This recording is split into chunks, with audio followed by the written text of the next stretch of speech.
خدا کے فضل سے ہم پر سایہ غوث اعظم کا، ہمیں دونوں جہاں میں ہے سہارا غوث اعظم کا، مریدی لا تخف کہہ کر تسلی دی غلاموں کو، قیامت تک رہے بے خوف بندہ غوث اعظم کا۔ آپ اور ہم نہایت خوش نصیب ہیں کہ ہم تمامی جشن غوث الورا کی محفل میں اور اس غوثیہ مسجد میں ہم لوگ تشریف فرما ہیں۔ اللہ تبارک و تعالیٰ کا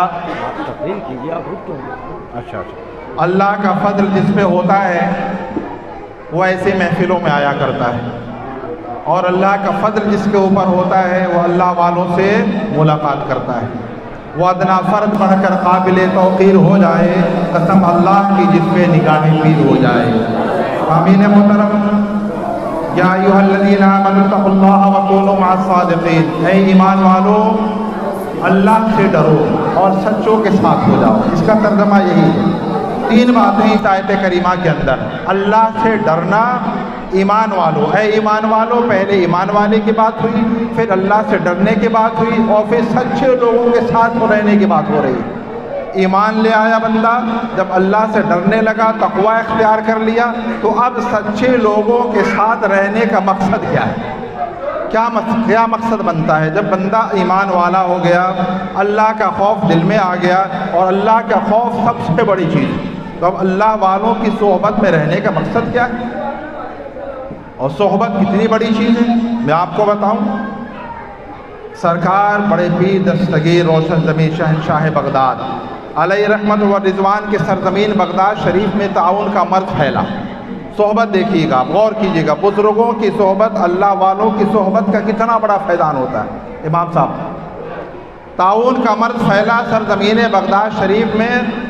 اہالِ بغداد سرکار بڑے پیر صاحب کی بارگاہ میں گئے، اور انہوں نے عرض کیا، حضور کوئی ایسی تجویز فرمائیے جس سے اس بلا سے، اس وبا سے ہم بچ جائیں۔ سرکار بڑے پیر دستگیر نے ارشاد فرمایا کہ اے لوگو، میرے مدرسے کے اطراف میں جو گھاس ہے نا، اس گھاس کو کھاؤ اور میرے مدرسے کے کنویں سے پانی پیو، انشاءاللہ تبارک و تعالیٰ تم تک یہ بیماری نہیں آئے گی۔ تو اللہ والوں کی صحبت کی بات تو الگ ہے، جو اللہ والوں کی صحبت ان کے مدرسے سے جو قریب ہو جاتی ہے جو چیز، اس میں اللہ تبارک و تعالیٰ ایسی شفا عطا فرماتا ہے۔ تو اللہ والوں کی صحبت۔ اب آج حضرت خواجہ سید نظام الدین اولیاء محبوب الہی سرزمین دہلی، آپ کا اصل نام جو ہے نا حضرت نظام الدین اولیاء محبوب الہی کے نام سے تو آپ مشہور ہو گئے۔ جب آپ دنیا میں تشریف لائے، والدہ محترمہ تھی، آپ کے والد کا سر سے سایہ اٹھ چکا ہے۔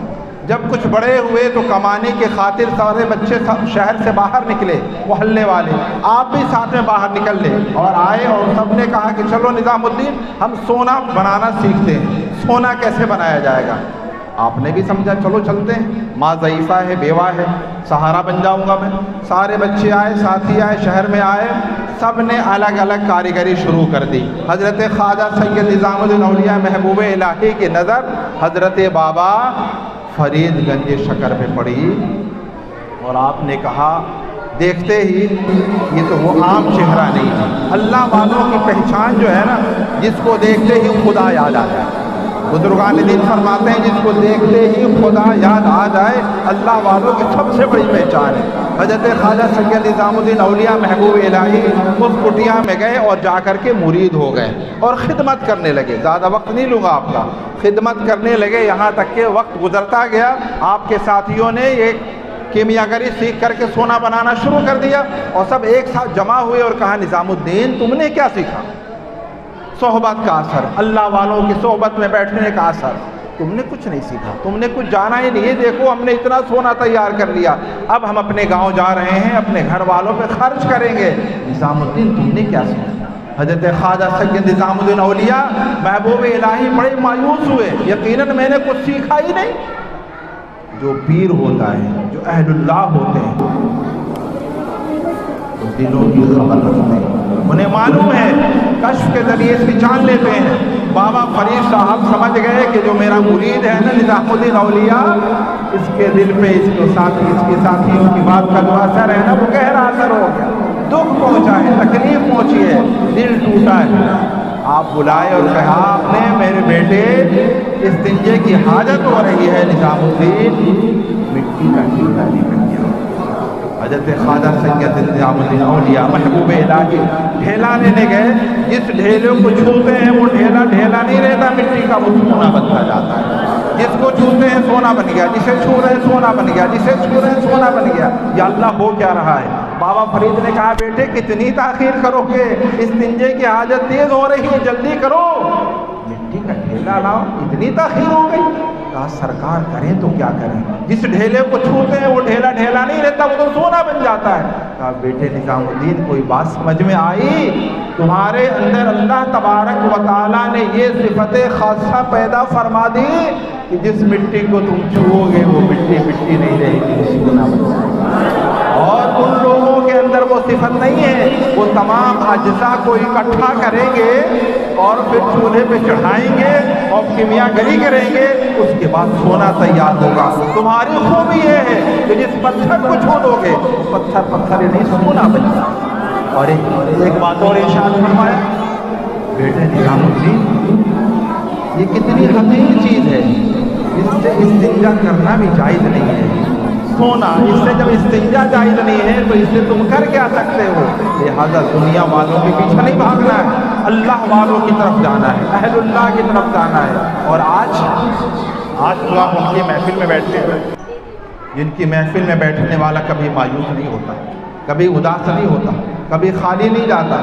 اور اصل بات کیا ہے میں آپ کو بتاؤں کہ آج کل کی جو ہماری سوچ و فکر کا جو طریقہ کار بن چکا ہے نا، وہ یہ ہو گیا ہے جو ہوا میں اڑے، جو مکمل کچھ الگ طریقے سے کام کر کے دکھائے، ہم اسے سمجھتے ہیں کہ یہ اہل اللہ ہے، یہ اللہ والے ہیں۔ جو خاموشی کے ساتھ سنت کی پیروی کرے، پابندی کرے شریعت کی، اس کی طرف توجہ نہیں دیتے ہیں۔ ہم یہ سمجھتے ہیں کہ جو ہوا میں اڑنے لگے، پانی پہ تیرنے لگے، وہ اللہ کا ولی ہوتا ہے۔ لیکن میرے دوستوں ہرگز ایسا نہیں ہے، جو جتنا زیادہ متبع شریعت ہوگا وہ اتنے ہی بڑا ولی اللہ ہوگا۔ مپندار سادی کے راہ سوا راہ صفا توا رف جز بر پے مصطفیٰ۔ اے شیخ سادی گمان مت کرو کہ کوئی راستہ ہے جو مکمل اللہ تک پہنچائے گا سوائے طریق مصطفیٰ صلی اللہ علیہ وسلم کے۔ وہی راستہ ہے جس راستے پہ چل کر کے انسان شریعت کے دائرے میں چل کر کے اللہ تک پہنچتا ہے۔ آج کی شب بڑے پیر دستگیر روشن نبی شہنشاہ بغداد علیہ رحمت و رضوان کی یاد میں حضرت علامہ مولانا الحاج مولانا حشمت علی صاحب نعیمی امام و خطیب مسجد غوثیہ کالونی نے اس مسجد کا انعقاد کرایا۔ اللہ تبارک و تعالی ان کے سائے کو ہم تمامی پہ قائم رکھے اور ان کو مکمل صحت اور تندرستی عطا فرمائے۔ میرے محترم بزرگوں اور دوستوں، علم حاصل کرنا بڑا اہم ہے۔ آج کے وقت میں ہی نہیں بلکہ میں یہ کہوں گا شروع سے علم کا جلوہ رہا ہے، اور اس دور میں تو خاص طور پہ اور بڑھ گیا ہے جب علم میں ہم سب سے زیادہ پست ہو گئے۔ آپ نے کبھی غور کیا کرامتوں کے علاوہ بڑے پیر دستگیر کا جلوہ علم میں کتنا زیادہ تھا، اور علم کے لیے آپ نے کتنی کوششیں کی، کتنی قربانیاں دی، کتنے مجاہدے کیا آپ نے کبھی غور کیا؟ جب آپ 18 سال کے ہوئے تو والدہ محترمہ سے آپ نے اجازت لی، اے والدہ محترمہ مجھے بغداد شریف جانا ہے۔ آپ کہاں کے رہنے والے تھے؟ جیلان۔ جیلان کہاں؟ ملک ایران میں۔ اور کہاں جانا تھا؟ عراق کی دارالسلطنت کیپٹل سٹی بغداد شریف۔ والدہ بیوہ ضعیفہ 18 سال کی عمر کا بیٹا، وہ چاہتی رو کے لیتی میرے بیٹے میرے ذوق کے تم ساتھی بنو گے، سہارا بنو گے، لیکن آپ کی والدہ نے کہا بیٹے چلے جاؤ، تم اس لیے نہیں پیدا کیے گئے ہو کہ تم میرا سہارا بنو، بلکہ تم سے دین کا کام لیا جائے گا، جاؤ علم حاصل کرو۔ آپ نے اجازت دے دی۔ راستے میں کیسا واقعہ پیش آیا، کتنے لوگوں نے آپ کی ایک سچی بات کی وجہ سے کتنے ڈاکو طائب ہوئے، یہ بھی واقعہ آپ کو معلوم ہے۔ بہرحال جب آپ پہنچے بغداد شریف کی سرزمین پہ، آپ نے علم حاصل کرنا شروع کیا۔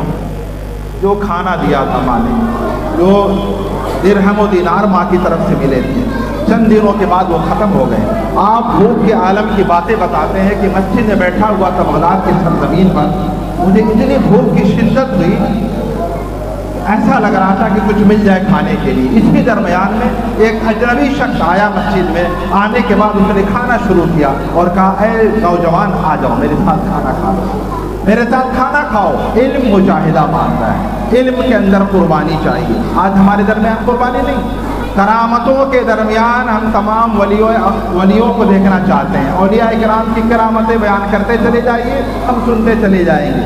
میرے محترم بزرگوں اور دوستوں، کرامت بہت بڑی چیز ہے، اور کرامتوں کے ظہور کے لیے اولیاء کرام تشریف نہیں لاتے ہیں۔ حضرت خواجہ سید نظام الدین اولیاء محبوب الہی ارشاد فرماتے ہیں کہ اے لوگوں، کرامتوں کو تو اللہ کے ولی ایسے چھپاتے ہیں جیسے ایام مخصوصہ میں عورتیں اپنے کپڑوں کو چھپایا کرتی ہیں۔ ظہور نہیں کیا جاتا ہے، نبوت کا اظہار ہوتا ہے، ولایت کا اظہار نہیں ہوتا، معجزہ کا ہوتا ہے، کرامت کا نہیں ہوتا۔ غوث پاک مسجد میں بیٹھے ہوئے ہیں، بھوک کی شدت ہے، ایک تاجر آیا، کھانا لایا، کھانا خرید کر کے کھانے لگا۔ اے نوجوان آؤ آؤ کھانا کھا لو۔ بڑے پیر دستگیر ارشاد فرماتے ہیں بھوک کی اتنی شدت تھی مجھے کہ طبیعت چاہ رہی تھی جا کر کے کھا لوں۔ تاجر نے کہا آئیے کھانا کھائیے، یہ کھانا مجھے نہیں معلوم ہے کہ میرے لیے ہے یا آپ کے لیے، بس بھوک مجھے بھی لگ رہی ہے، میں بھی کھانا کھا رہا ہوں۔ بڑے پیر دستگیر تشریف لائے، غور سے سنیے گا، بچوں کو علم حاصل کرائیے، بچوں کو تعلیم دلوائیے، بچوں کو پڑھوائیے۔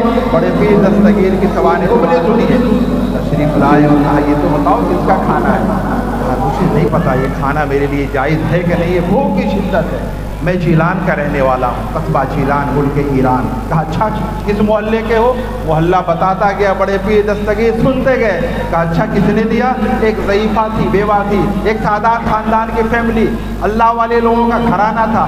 جب کہیں کوئی بات نہیں بنتی ہم ان کے گھر جاتے ہیں اور ان سے دعا کراتے ہیں، اللہ تبارک و تعالیٰ ان کی دعاؤں سے دعا قبول فرماتا ہے۔ ایک ضعیفہ نے پیسے دیے اور کہا جاؤ بغداد جا رہے ہو نا، میرا بیٹا ملے گا عبد القادر، اس کو دے دینا، ہو سکتا ہو بھوکا ہو پیاسا ہو۔ دلی لگاؤ ہوتا ہے، جب بیٹا تڑپتا ہے نا تو ماں کو خبر ہو جاتی ہے، جب بیٹا درد سے کراتا ہے نا چاہے وہ میلوں دور کیوں نہ ہو، ماں کے دل میں درد پیدا ہو جاتا ہے۔ جاؤ جا کر کے میرا بیٹا بھوکا ہوگا اس کو دے دینا۔ اے عبد القادر مجھے نہیں اے لڑکے مجھے نہیں معلوم وہ عبد القادر ہے کون۔ میں نے جا کر کے بغداد کے بڑے مدرسے میں تلاش کیا، وہاں بھی نہیں ملا، دارالعلوم نظامیہ میں جا کر کے میں نے جگہ جگہ خانقاہوں میں تلاش کیا، عبد القادر وہاں بھی نہیں ملا۔ اب ایسا معاملہ ہوا کہ مجھے خود بھوک کی اتنی شدت ہو گئی کہ میں بھوک سے بالکل پریشان ہو گیا۔ اب میں کھانا خرید کر کے لا کر کے کھانا کھا رہا ہوں۔ اے نوجوان مجھے نہیں معلوم کہ عبد القادر سے ملاقات کہاں ہوگی۔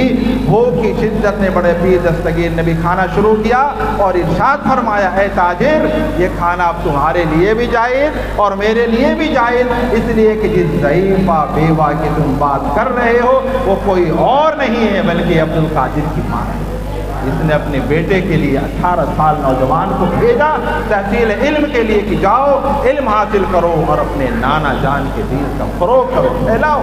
میرے محترم بزرگوں اور دوستوں، ہمارے درمیان ایک عظیم ہستی تشریف فرما ہے۔